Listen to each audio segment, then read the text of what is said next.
Back, it's 5:38. The big game is officially underway, but not the one you're thinking of. This is Puppy Bowl 2023. That's right, and Phil Bonatti and Luke Gamble, they are on the call with the action ramping up on the gridiron. The first annual KX Puppy Bowl, sponsored by Kramer Subaru and Niemont. Welcome back to Puppy Bowl 2023, a defensive struggle in the first quarter, but Luke, we got some action here in the second quarter. We're looking for some scores. Hopefully we can get the offense going. Let's see what we can make happen or what they can make happen down there on the field. Buzz had a big quarter, and he takes the ball, and right away, I think we got a touchdown. Look at that. I mean, offensive explosion right out of the gate, just taking it, nobody near him, no defenders in sight.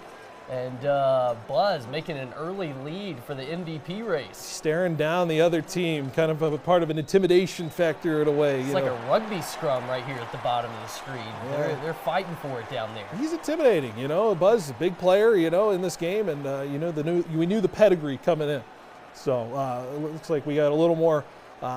Balls being thrown out there. Of course, you can have multiple balls out on the Puppy Bowl, not just one. Anything traditional goes in the football. Puppy Bowl. There's not too many rules. No, certainly not. Certainly not. Get a ball in the end zone, you score a touchdown there. So, and looks like we got a pair of teammates working together to try to move the bigger snake ball there on the Nerf ball there on the action. Hey, that's what you got to do. You got to work together, and they're going to call it a touchdown. So, two scores already in the second quarter, more than we got in the first.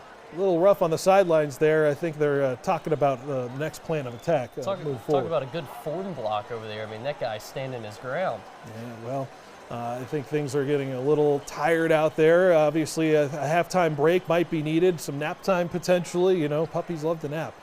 So we'll see what they have in store here. Oh, you got a little scrum there at the end, but I think that is the clock. So no scoring after that play. And that takes us to halftime here at Puppy Bowl 23. Good showing so far. So we'll see what we have in store the rest of the game. Thanks for tuning in to Puppy Bowl 2023. Puppy actors are courtesy of Furry Friends. Please reach out if you'd like to adopt or foster at furryfriendsrockandrescue.org. The first annual KX Puppy Bowl, sponsored by Kramer Subaru and Niemont. I think those puppies need some conditioning. I think that's what they need. Tired. Stone could be their conditioning coach next year. Yeah, just have them run laps just around the field. That way you do that. Yeah.